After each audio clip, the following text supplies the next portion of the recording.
Probablemente tu hija, cuando partió tosiendo, tuvo fiebre los primeros días, partió como una infección viral.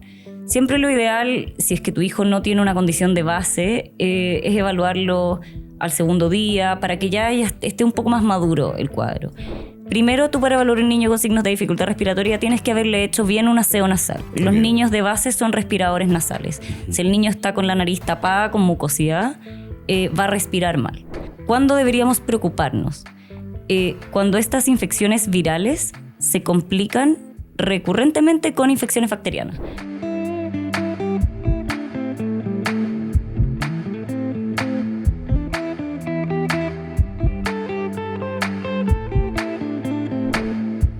Hola a todos, una vez más a un capítulo de Segunda Opinión. Les quedo muy agradecido por escucharnos y seguirnos. Y hoy les cuento que tengo una invitada pero de lujo. Me costó mucho conseguir que la doctora Otero venga a grabar por las agendas, por los pacientes, por los tiempos, pero finalmente estamos acá. Así que hoy día estamos en Segunda Opinión con la doctora Javiera Otero. Javi.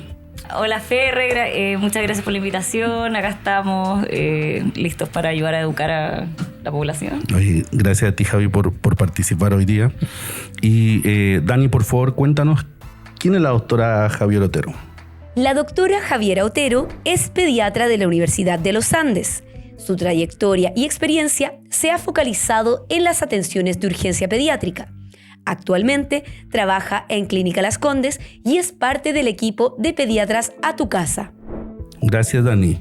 Oye, Javi, yo realmente estoy muy agradecido de que estés acá porque, como tú sabes, parte de la dinámica de este podcast es romper la brecha del delantal blanco, y justamente quisiera que me cuentes quién es Javiera detrás del delantal blanco y que me cuentes ese secreto que pocas personas saben. Bueno, para partir contándote, Ferre, me voy a hacer retiro del delantal. Y bueno, mi vida fuera de ser pediatra implica muchas otras actividades. La verdad es que tengo muchos hobbies. Te voy a contar más o menos qué es lo que hago un día en que estoy posturno o en que tengo el día libre y no tengo consulta. La música es algo que a mí me define harto. Toco piano desde que soy muy chica, canto. Hace un año que me metí en un curso de hacer DJ, de aprender a mezclar. Me gusta mucho la música electrónica. Y este año he estado incursionando en esto. O sea, ¿eres DJ? Sí, soy DJ. El secreto mejor guardado de la Javi es que detrás de esa gran pediatra es una gran DJ. Soy DJ. Mi nombre artístico es DJ Lola, para los que no sabían. Oye, Javi, pero ¿cómo llegas al mundo de ser DJ? ¿Cuál es tu deseo? Yo sé que conversamos un poco detrás de cámaras, partiste con el piano. ¿Cómo va tu historia? Todo partió con que mis papás me metieron a clase de piano cuando yo era muy chica, por default. Después de eso, estuve muchos años en clases de piano y desarrollé como un fanatismo por la música. Soy, por así decirlo, melómana. Y después conocí a mi marido, que me enamoró cuando me dijo que él tocaba guitarra y también era un músico empedernido. Y ahí, cuando nos fuimos a vivir juntos, empezamos a potenciar esto del tema de la música. Hicimos un estudio, una sala de música en nuestra casa donde están los pianos, las guitarras. Compramos micrófonos y todo un sistema de audio y empezamos como a potenciarnos. Para nuestro matrimonio formamos una banda, tocamos como 40 minutos muchas canciones. Fue en verdad un real concierto. A mí siempre me ha gustado, todo tipo de música, pero principalmente la música electrónica, desde que soy muy chica. Y siempre tuve estas ganas de aprender qué era lo que hacían los DJs, qué botoncitos apretaban, qué era esto de mezclar, de producir, de ponerle sonido, de llevar una masa con lo que tú generabas. El piano, si bien es un instrumento muy lindo, la guitarra también, no vas a andar con el piano en la mochila para donde tú vayas, no vas a andar con la guitarra para donde tú vayas, pero sí puedes andar con un pendrive, que es con tu música. Y cuando salí de la beca, uno estudia medicina 7 años, no tienes mucho tiempo. Después hice la especialidad 3 años, tampoco tenía mucho tiempo. Y cuando terminé la especialidad, Max, mi marido, me regaló la mesa y los audífonos y todos los implementos para aprender a mezclar. Así que tomé un curso de 2 meses personalizado y aprendí a mezclar, y desde ahí que he estado este último año dándole a este tema en que la verdad es que me apasiona, me fascina. O sea, mezclo, toco y vibro con cada vez que produzco algo. Mis pobres vecinos pueden alegar a las 11 de la mañana después de que llego de la clínica de los turnos que tengo ahí la música electrónica con todo.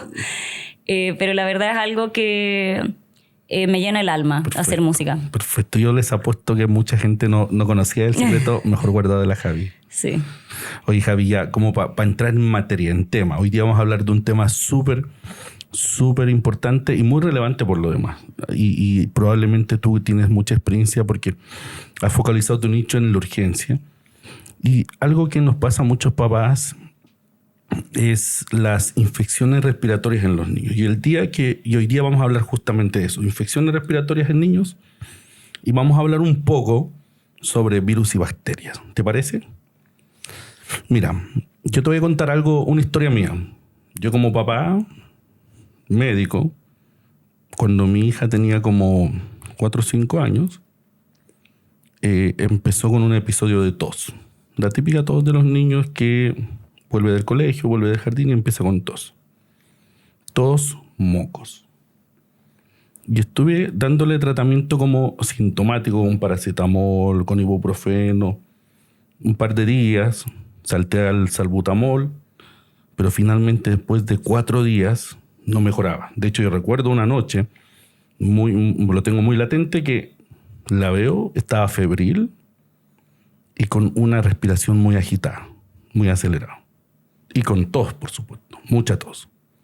Yo ya me preocupé, dije, ok, esto ya no está yendo como la evolución esperada de un niño que tiene algún cuadro respiratorio simple. Y por supuesto que la llevé a la urgencia y terminó hospitalizada con una neumonía. ¿Cómo uno, como papá, y los papás que nos ven en la comunidad, puede diferenciar efectivamente si es un cuadro respiratorio simple, un cuadro respiratorio más complicado? Como para partir, digamos, ¿qué podía haber hecho yo como papá en ese momento? Mira, primero tenemos que diferenciar en las infecciones virales y las infecciones virales que se complican con bacteria o infecciones que parten inicialmente como bacteria. Ya probablemente tu hija, cuando partió tosiendo, tuvo fiebre los primeros días, partió como una infección viral. Siempre lo ideal, si es que tu hijo no tiene una condición de base, es evaluarlo al segundo día para que ya esté un poco más maduro el cuadro. Las infecciones virales producen una alteración en todo lo que es tu tracto respiratorio, tu nasofaringe, tus bronquios, etc. Eso produce la tos, eso produce el moco, la fiebre los primeros 3 días, etc.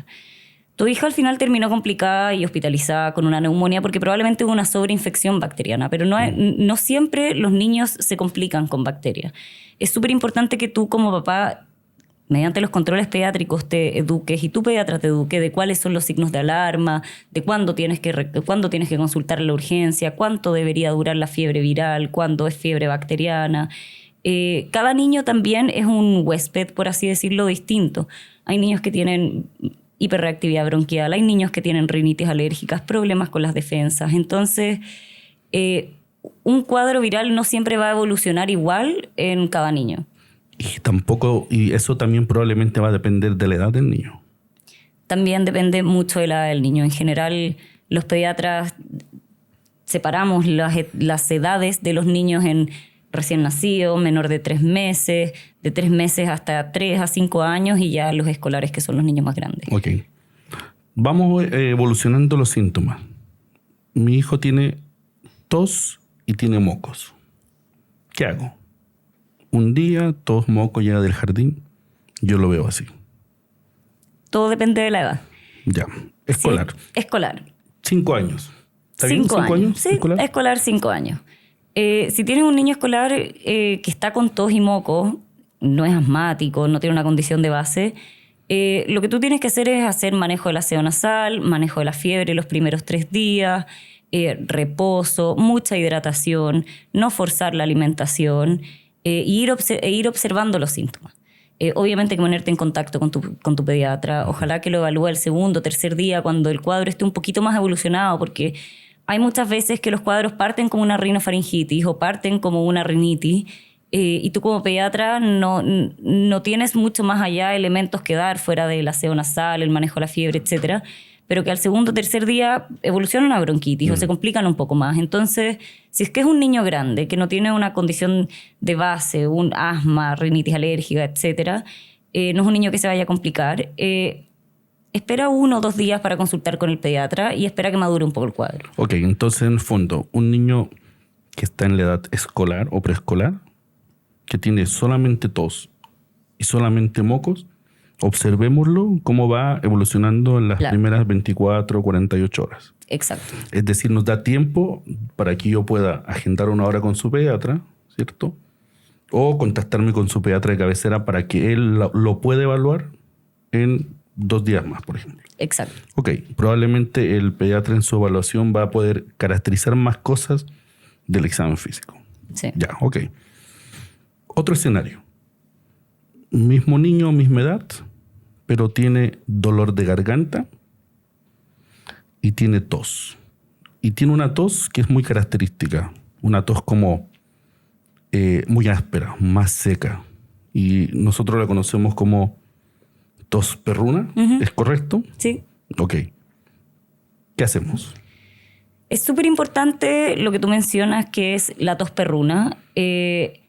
Es súper importante que los pediatras, y hoy en día que contamos con tantos medios de comunicación, redes sociales, lograr comunicarle a los papás que puedan identificar lo que es la tos laringea o la tos perruna. La característica de la tos. Sí, es una tos difónica, una tos de foca, tos de perro, tiene varios nombres, pero cuando tú la escuchas, cuando tú estás en el servicio de urgencia y hay un niño con una laringitis, tú lo escuchas desde la sala de espera y tú sabes que es una laringitis. Ese es un cuadro completamente distinto. Se maneja distinto a una bronquitis, se maneja distinto a un resfrío. Tiene un manejo muy particular y específico de la laringitis, que se hace el manejo en el servicio de urgencia o se puede hacer el manejo en la casa. Pero en ese caso es importante identificar si realmente es una laringitis. Ahora, si realmente es una laringitis, lo que uno aconseja es dar una dosis de corticoides, exponer al niño a que respire aire frío, lo que antiguamente uno recomendaba, respirar aire del freezer, evitar el sobreabrigo, manejar la fiebre.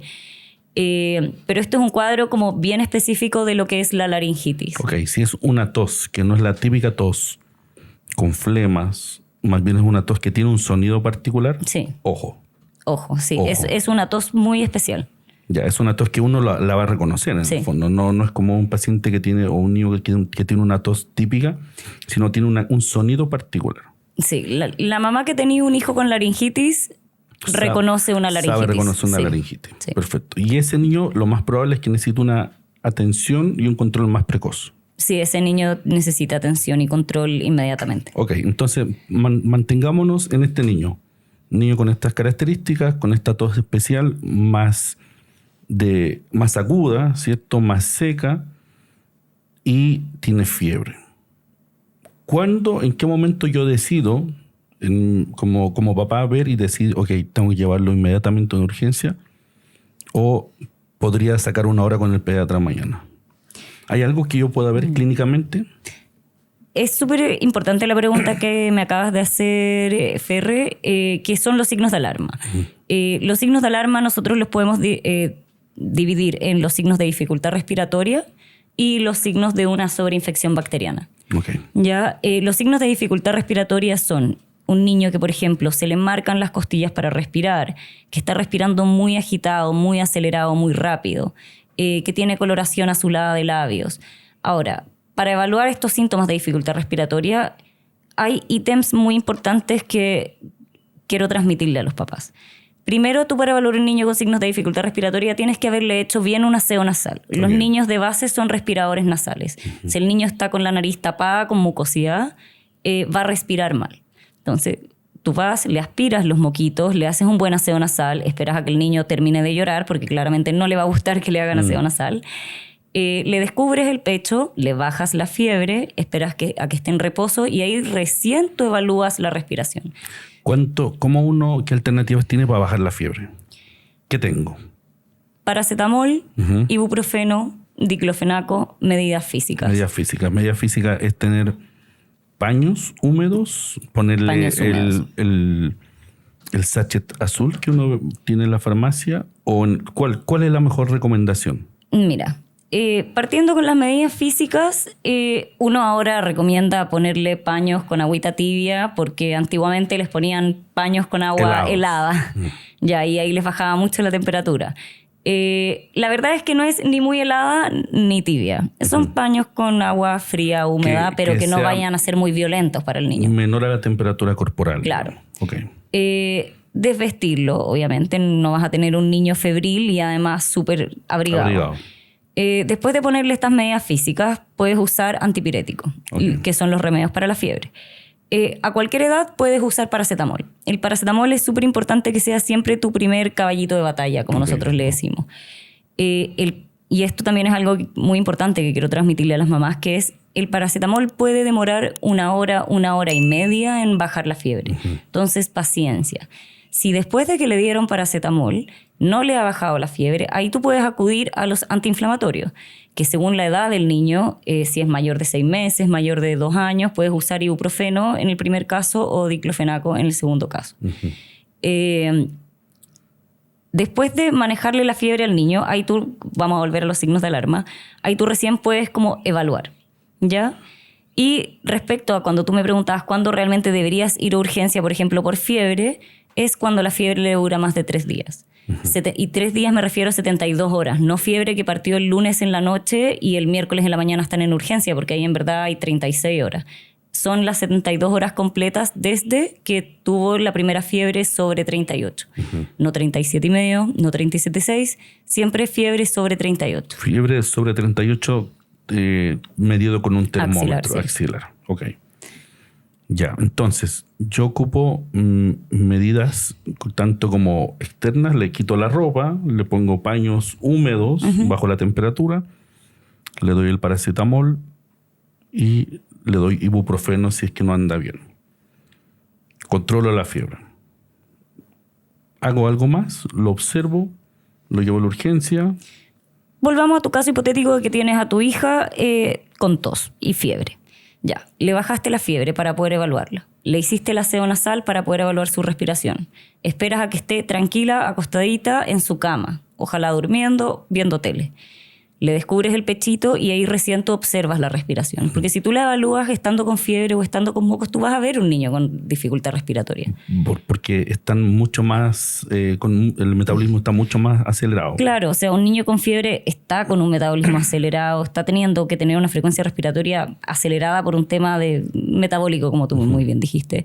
Si es que está con la nariz tapada con moquitos, no va a poder respirar bien y probablemente la dificultad respiratoria sea por la misma obstrucción nasal en vez de una complicación a nivel bronquial o pulmonar.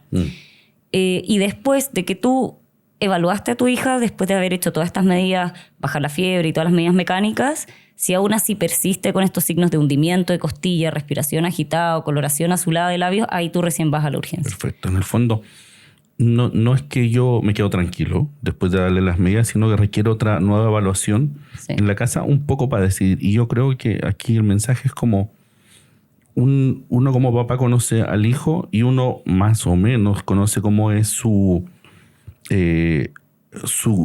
forma de ser o podríamos decir el perfil del niño cuando está enfermo y cuando está sano. Probablemente un niño que responde bien a estas medidas, uno lo va a ver que luce bien, ¿cierto? Claro. Uno lo ve como, ok, está rojito, de nuevo volvió a jugar, está tranquilo, parece que estamos yendo bien.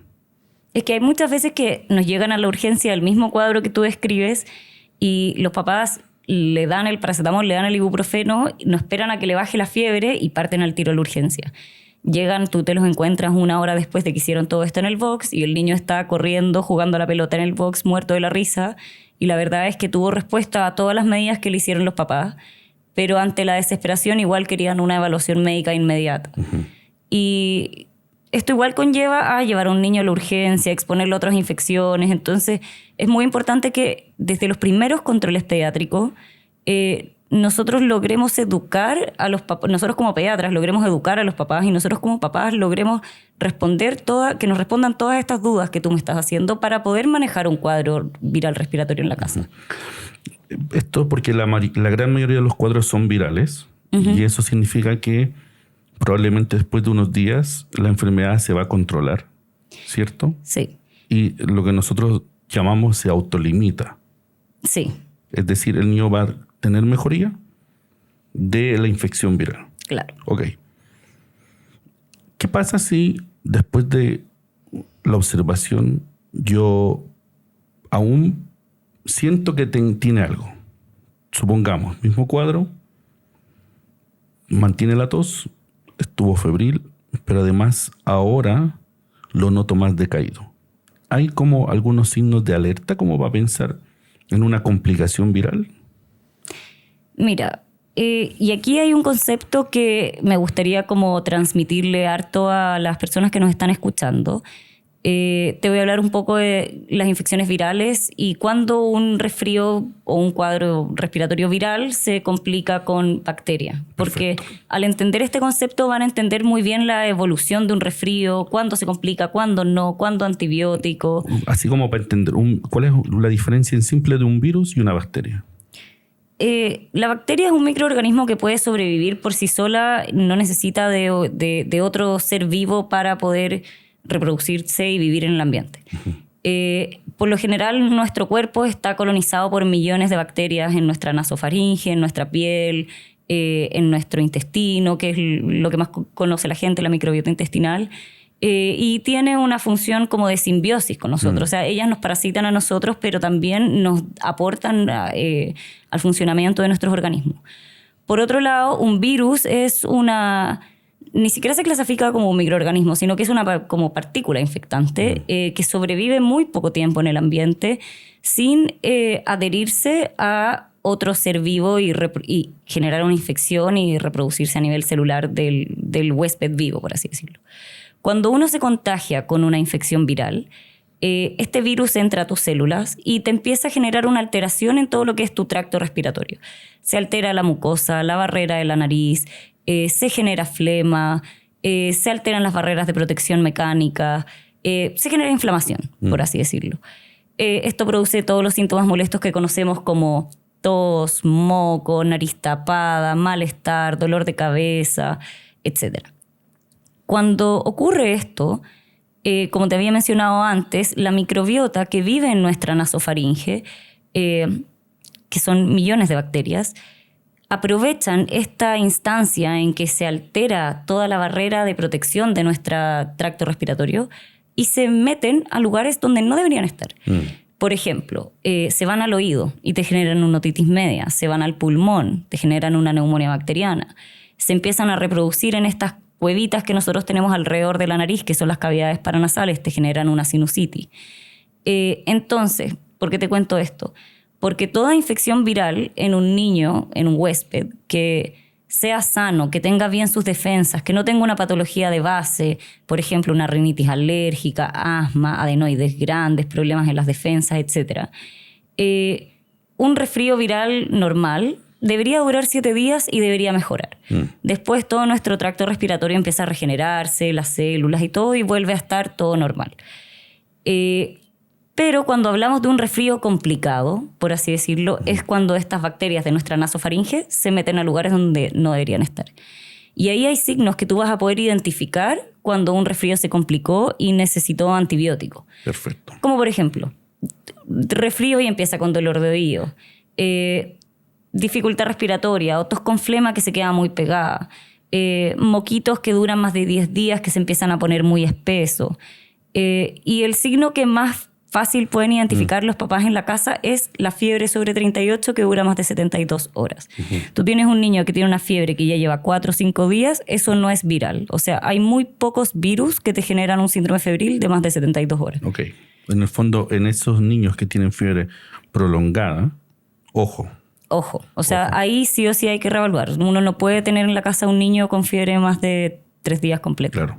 Eso significa que ese niño probablemente haya estado tomando paracetamol, haya estado con ibuprofeno y a pesar de las medidas no se logró controlar la fiebre y además tampoco mejoró los síntomas y de aspecto luce enfermo. Claro. Perfecto. Hay niños que tú puedes predecir que son más propensos a que los resfríos se les compliquen. Un niño con rinitis alérgica, por ejemplo. Ese niño, por un tema estructural, siempre va a tener más predisposición a que un resfrío se complique con algo bacteriano. Un niño con las adenoides grandes, un niño asmático, un niño con problemas de las defensas. Por eso, o sea, siempre hay que estar en constante comunicación con el pediatra, conocer, ojalá tener un pediatra cabecera que conozca todo el contexto del niño, porque un niño sano puede tener muchos resfríos en un año y no complicarse. Pero un niño que tenga una predisposición a complicarse es distinto. O sea, a ese niño tú no le vas a decir espera 3-4 días en la casa si sabes que puede estar haciendo una neumonía, puede estar haciendo algo más complicado. Ahora, yo creo que esto es importante diferenciar un poco en las edades, ¿cierto? Porque probablemente, según la edad, hay diferencia de estos síntomas. Como uno, así como en términos generales, si tengo un niño, por ejemplo, lactante o recién nacido, ¿funciona igual a un niño escolar o preescolar? Como te había mencionado antes, nosotros en general el enfoque de infecciones respiratorias y infecciones en general lo dividimos por edad. Tenemos el recién nacido, que es una entidad en particular. Después tenemos entre el recién nacido y los 3 meses, y después manejamos en general entre los 3 meses y 3 a 5 años, y después ya el niño más grande escolar. Vamos a partir por el recién nacido. El recién nacido es una entidad especial. Es un niño que no tiene ni una defensa, no tiene un árbol respiratorio desarrollado, no tiene ningún mecanismo de compensación para poder enfrentar ningún tipo de infección. Un recién nacido que te rechace el pecho o te rechace la leche por más de 4 horas es un recién nacido que probablemente tú vas a hospitalizar, tomarle exámenes, porque cualquier cosa puede ser potencialmente mortal. En general, yo con mis pacientes, bueno, algunos me pueden tildar de exagerada, quizás tengo el sesgo de trabajar en urgencias, pero con el recién nacido yo soy súper estricta. O sea, ninguna visita con un niño enfermo, ninguna visita, ni siquiera aunque te digan que es alérgico, porque un resfrío viral, un cuadro tan simple que puede ser para un adulto o para un niño más grande que contagie a un menor de 1 mes, puede ser realmente catastrófico para ese paciente. ¿Hasta qué edad es como que uno podría decir, ok, desde los 0 años, o sea, 0 días, hasta los 3 meses? Recién nacido lo consideramos hasta los 28 o 30 días. Ese es como el recién nacido per se, por así decirlo. Okay, por definición. Claro. Después, entre el mes y los 3 meses, uno es un poquito más laxo, por así decirlo. También es distinto un niño con una bronquitis de 1 mes y medio a un niño con una bronquitis de 3 meses recién cumplido. El desarrollo de sus mecanismos de compensación, de su reserva de oxígeno a nivel pulmonar, de su tolerancia a la hipoxia, por así decirlo, a la oxigenación deficiente por un cuadro respiratorio, es distinta. Y mientras más pequeño, menos tolerancia tienen a enfrentar una infección respiratoria. Y un simple cuadro de mucha tos o de mocos o de dificultad para respirar realmente pueden culminar hasta en un paro cardíaco por hipoxia. Entonces uno es especialmente sensible con estos pacientes. O sea, un menor de 3 meses tú no te esperas a la consulta 2 días. Okay. Un menor de 3 meses tú no pides la consulta ambulatoria ni le preguntas al pediatra por WhatsApp. Un menor de 3 meses tú te vas a la urgencia. Listo. Esa es la indicación. Esa es la indicación y esa recomendación es fundamental. Sí. Un pequeño, menor a 3 meses, que tiene algunos de los síntomas como fiebre, dificultad respiratoria o tiene tos. Sí, un menor de 3 meses con tos es a la urgencia o es a que tu pediatra te evalúe inmediatamente. Habitualmente ellos presentan otros síntomas. Están decaídos, no comen y lucen enfermos. Sí. Te voy a contar una mamá que me tocó hace un par de semanas. Tenía una guagüita 14 días. Bueno, esta ya era su 5ª hija, así que ya tenía un poco más de experiencia en reconocer lo que son cambios en el patrón habitual de un niño. Correcto. Como tú bien dices, muchas veces no tienen fiebre. Como no tienen un sistema inmune bien desarrollado, no generan fiebre tras una infección.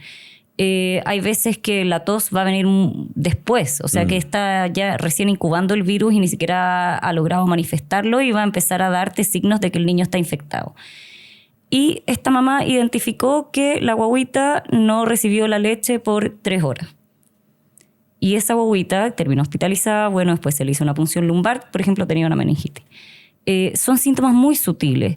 Son síntomas que tú, por ejemplo, ves si tu guagua tiene una actividad habitual y se mueve menos, o come cada 4 horas o 3 horas y te rechaza la leche, o está un poco más pálida, o como te decía, está un poco menos activa.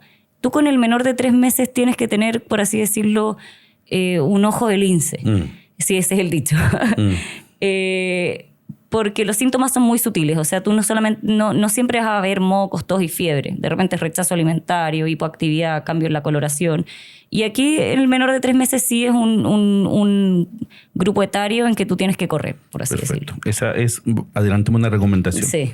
Adelantemos una recomendación. Menor a 3 meses, siempre evaluación Evaluación inmediata. inmediata. ¿Cierto? Ya sea en Porque, la urgencia o que el pediatra trata con un sobrecupo, pero ese claro, mismo día. Pero tiene que tener una evaluación precoz. Sí. Porque en el fondo, pequeños cambios pueden significar grandes cosas. Sí. Ok, me queda súper claro. Hablemos como en este grupo, ¿por qué se habla tanto del sincicial, del virus sincicial respiratorio? Ya. ¿Qué pasa? ¿Qué pasa con este grupo etario? ¿Por qué uno siempre lo escucha?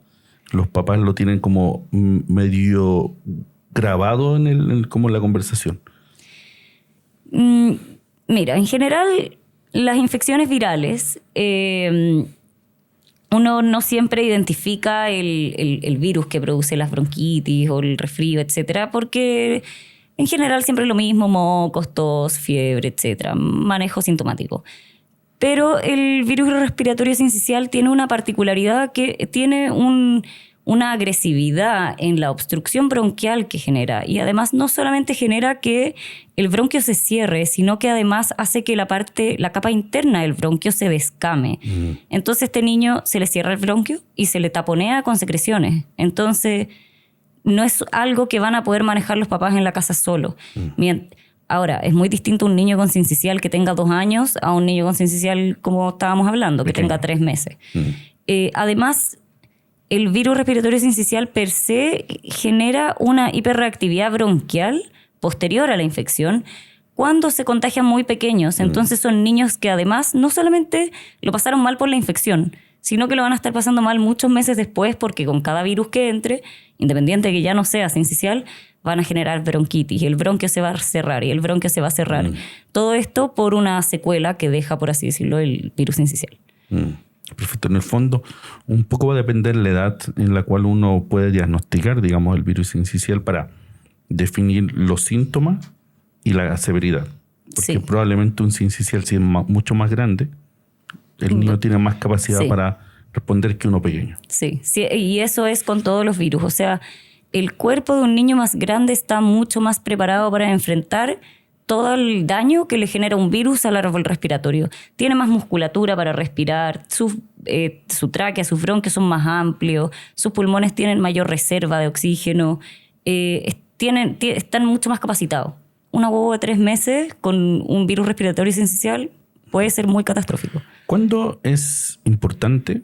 Porque yo lo he escuchado en varias oportunidades. Uno efectivamente hacer algún diagnóstico viral, hacerle un panel viral, tomar algún tipo de hisopado. ¿Cuándo efectivamente tiene valor eso? ¿O cuándo se lo pedimos? ¿Siempre? ¿Todas las infecciones respiratorias? Esta es una pregunta muy interesante, porque en el servicio de urgencia tú de repente te encuentras con papás que quieren saber sí o sí qué virus tiene su hijo, y ya tomémosle el panel. Es un examen carísimo que no lo reembolsan siempre, pero bueno, si los papás quieren saber, no hay ningún problema. Es un examen súper inocuo, se toma una muestra de moquitos y ya está. Pero hay veces que sí es, como tú me preguntabas, que sí es muy importante identificar el virus. Principalmente cuando es un cuadro severo, que necesita hospitalización, porque es distinta la evolución de si tuviera solamente un virus a que si, por ejemplo, tiene un sincicial y un metaneumovirus y un rinovirus, y además en distintas etapas, porque todo el sincicial, por su evolución natural, te esperarías que parta el cuadro típico, parte con mocos, un poco de fiebre, al segundo o tercer día se empieza a agregar la tos, al cuarto día el niño ya se ve mal. O sea, es un niño que tú el lunes lo viste resfriado y el viernes está hospitalizado. Y ya al séptimo, octavo, noveno día va mejorando. Y ya está. Pero si es que es un niño que no mejora, por ejemplo, que no tiene una buena respuesta al tratamiento, sí es importante saber si tiene otros virus, porque puede que tú pienses, hoy el niño no está respondiendo porque es asmático, tiene un problema de defensas, tiene un problema estructural de sus bronquios, pero la verdad es porque está con muchos virus en paralelo, entonces por eso no está teniendo la evolución que uno esperaría.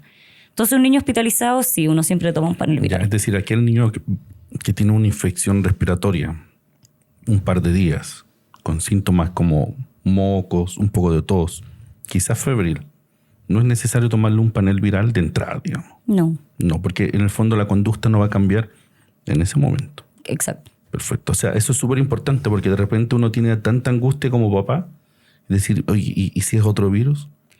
Ahora... ¿Y si es malo? Entonces... Hay un virus en particular que sí es importante identificarlo, que es el virus de la influenza. Existe un antiviral, que es el oseltamivir, que ataca la influenza, que tiene indicaciones muy puntuales de a qué niños dárselos. Asmáticos, menores de 2 años, enfermedades pulmonares crónicas o problemas en las defensas. Porque este virus en particular puede evolucionar con neumonía severa, sobreinfectarse con bacterias que son fuera de lo común y tener una evolución más tórpida. Para este virus no es necesario tomar todo el panel viral y ver todos los virus que pueden tener en el niño. Tú tomas el test específico de influenza y ya está. La tiene o no la tiene, necesita el tratamiento o no necesita el tratamiento según los antecedentes del paciente. Claro, pero me imagino que ese niño no va al test de entrada. No.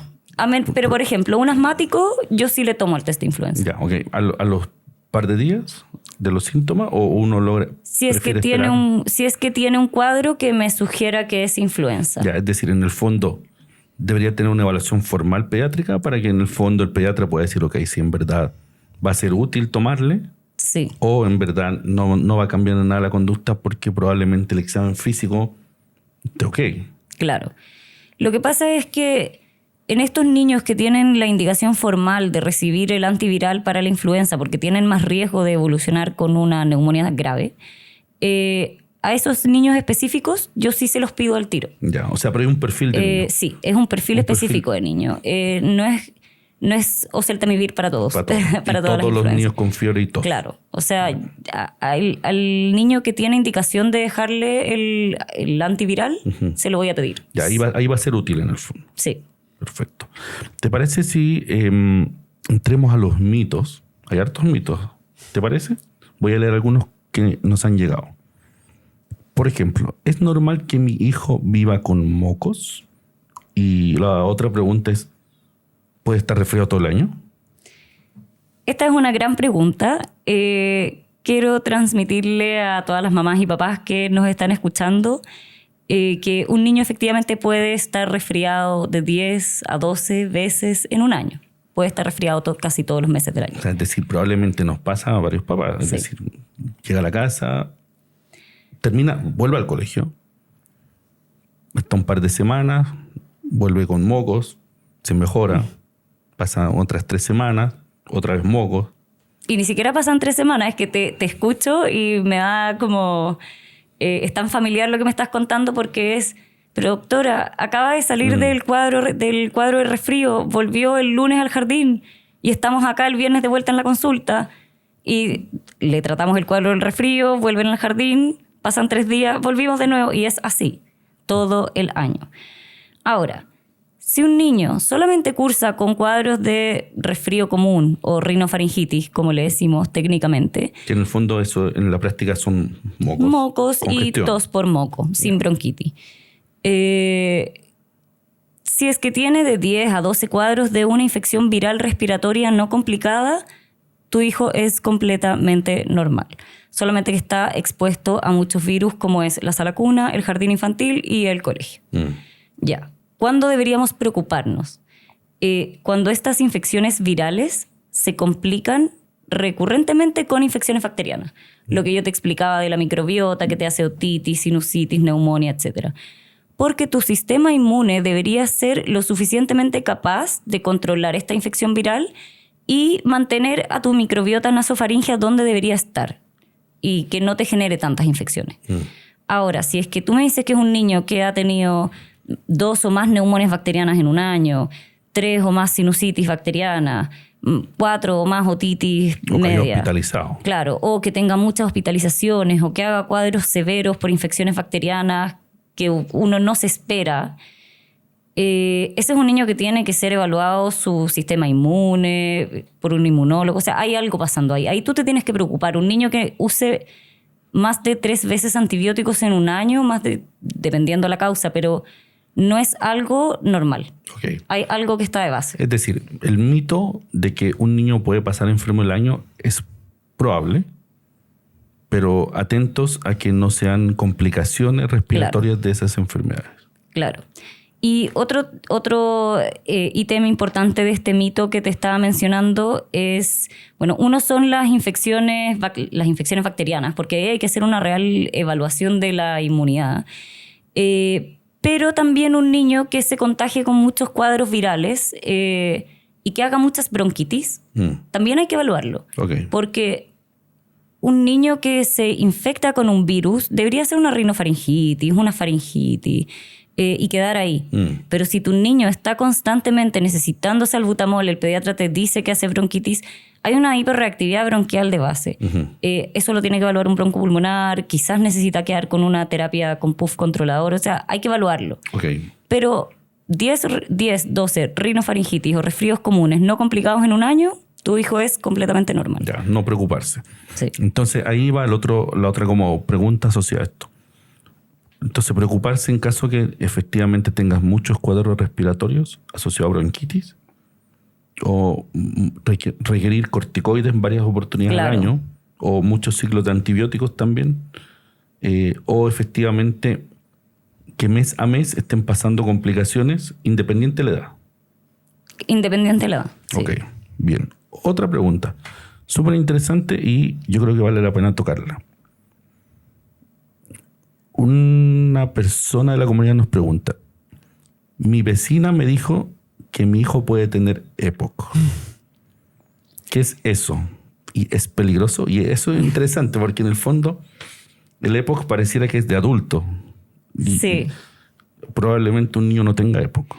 Es que el EPOC, como tú bien dices, es un concepto que se usa más en adultos. EPOC es enfermedad pulmonar obstructiva crónica. En general se usa en adultos para hacer referencia a un paciente que tiene crónicamente obstruidos y fibrosados sus bronquios.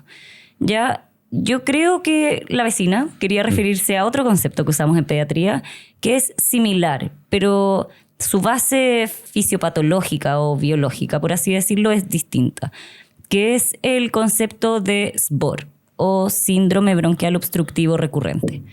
Ya, este es un tipo de paciente que con cada infección viral hace bronquitis. Ya, ese paciente no necesariamente es asmático. No me voy a desviar tanto del tema acá con el asma porque hay muchas veces que te dicen... Otro tema. Es otro tema, pero te dicen es BOR, es asmático. ¿Verdad? Uno tiene que evaluar todo un conjunto de factores para ver cuál es la causa de por qué ese niño está haciendo tantas bronquitis recurrentes. Hay un porcentaje que efectivamente son asmáticos por su tema genético. Hay un porcentaje que quedaron con una hiperreactividad bronquial por el sincicial y por eso cada vez que se contagian virus durante el próximo año que tuvo sincicial va a ser bronquitis. Hay niños que tienen malformaciones en los bronquios y cada vez que se inflaman se obstruyen más de lo esperado. Hay niños que hacen bronquitis recurrentes porque tienen cardiopatías, porque tienen inmunodeficiencias. Entonces, este concepto de SBOR sí puede ser grave, dependiendo de la causa. Sí o sí tiene que ser evaluado por, por un pediatra. Ya, es decir, en un niño no hay un EPOC, pero sí hay un concepto de inflamación crónica de los bronquios, o más. Sí, es que se usa mucho este concepto de... Los papás no usan tanto el término SBOR, sino que te dicen tiene bronquitis crónica, claro, o es crónico. O es crónico. Pero no es el mismo concepto de EPOC que se usa en adultos. Porque... Entonces, los niños no hay EPOC. No. Esta te va a gustar. ¿Siempre hay que frenar la tos? Bueno, partir esta respuesta con que la tos lo repito como disco rayado, como todas las pediatras, es un mecanismo de defensa. La tos hace que nuestros bronquios y nuestra tráquea bote todas las partículas que entran a nuestras vías respiratorias que no deberían estar ahí. Es un mecanismo de defensa. Es un mecanismo de defensa. Si tú cortas la tos, tú evitas que tu árbol respiratorio se defienda y bote estas partículas, ya sea flema, pelusas, virus, bacterias, moco, etc. Hay veces muy específicas y muy bien evaluadas por el pediatra en que tú puedes dejar un medicamento para cortar la tos. Tos que ya lleva muchos días después de que trataste la bronquitis, tos irritativa, que sea seca, de noche, que no deje dormir al niño.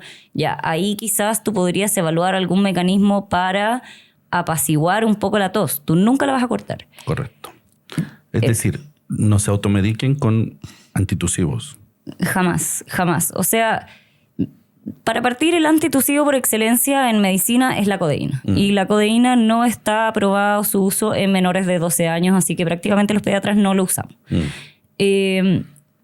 Tenemos otro jarabe que nos ayuda, que es la levotropropicina, que no es un antitusígeno central, por así decirlo. Actúa en los receptores periféricos. Tampoco es la panacea, no va a cortarle la tos al niño, pero sí lo usamos en estas toses que ya llevan muchas semanas, que descartamos todos los virus, bacterias graves, que no es bronquitis, no hay complicación. Tos irritativa que quedó pegada. En ese caso en particular, tú lo puedes usar. Pero tiene que ser bajo supervisión. Pero siempre bajo supervisión del pediatra, porque si tú le das un antitusígeno a un niño que está con una tos con flema, vas a hacer que esa flema se estanque y decante y puede generar una neumonía, puede generar que colapse parte del pulmón y se genere una telectasia. No, nunca... Ok, entonces mito, ¿siempre hay que frenar la tos? No. Eso. No. Y este te va a gustar, otro mito. Niños que se resfrían por frío. Están buenos los mitos. El frío no infecta, el frío no resfría.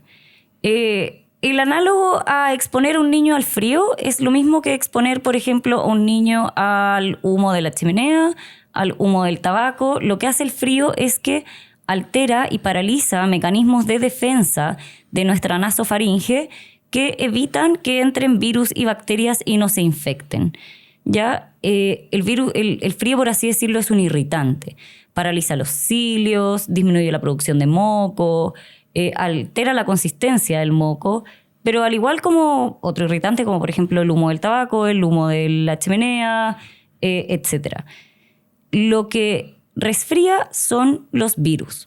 Ahora, la mezcla de frío más virus es lo que claro, te lleva al final a que el niño se enferme. Lo más probable es que en un ambiente frío haya más presencia de virus. Es que hay más presencia de virus porque la gente está más hacinada. Ahora, también hay virus que sobreviven mejor en el frío. Hay virus que sobreviven mejor en el calor, que en general son los virus de las gastrointestinales y por eso en general tenemos... Y esas son las curvas, digamos, de carga viral según la temporada, por supuesto. Claro, Entonces, exacto. en una temporada donde justo coincide con el invierno, tenemos más carga viral de ciertos virus. Claro. Y cuando estamos en verano, tenemos más carga de otros virus. Exacto. Ya, o sea, en el fondo el mito de que por frío mi hijo se enfermó, no es así. No, es que es lo que te decía. Al final el frío es súper multifactorial porque el frío lleva a hacinamiento, a mala ventilación, ventanas cerradas, ducharse menos, lavarse menos las manos, más ropa, es más fácil contagiarse. Por otro lado, además, al estar expuesto al frío, como te decía, tus mecanismos de defensa funcionan peor. Entonces, tienes muchas más probabilidades de contagiarte un virus con frío. Javi, ¿te parece que ya como para cerrar este capítulo, yo creo que tenemos mucho para conversar, pero tratemos de cerrar con algunas recomendaciones, ¿te parece? A ver, lancémonos unas 3 o 4 recomendaciones. Ya. La primera. Bueno, la primera es no se preocupen si su hijo vive resfriado. Preocúpense si es que estos resfríos se complican con bacterias constantemente. ¿Ya? 10 resfríos virales, completamente normal. 10 resfríos complicados con bacterias y con necesidad de antibióticos, Atento. hay que Entonces, evaluarlo.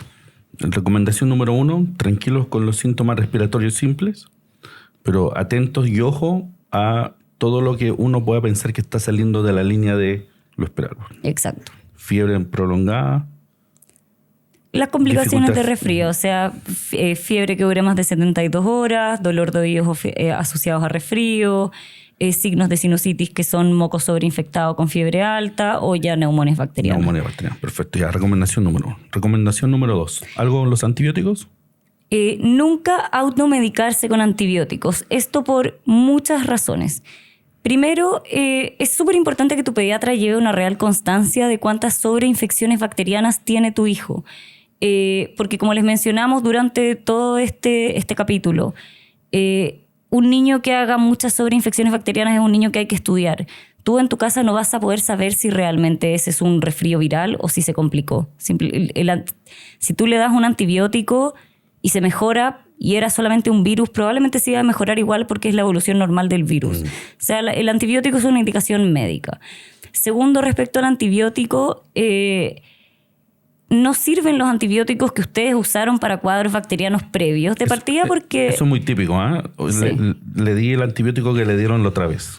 Es que de partida el antibiótico cuando uno lo arma, lo mezcla, tiene una estabilidad y una duración de 30 días. Entonces, si tú usaste un antibiótico hace 3 meses por un cuadro de otitis y ahora crees que tiene un resfrío y que le va a ayudar que tú le des ese antibiótico que no tiene absolutamente ninguna indicación médica, no te va a servir y le puedes además generar una intoxicación o generar un efecto adverso por un medicamento que no está estable y no está en las condiciones óptimas farmacológicas que debería tener.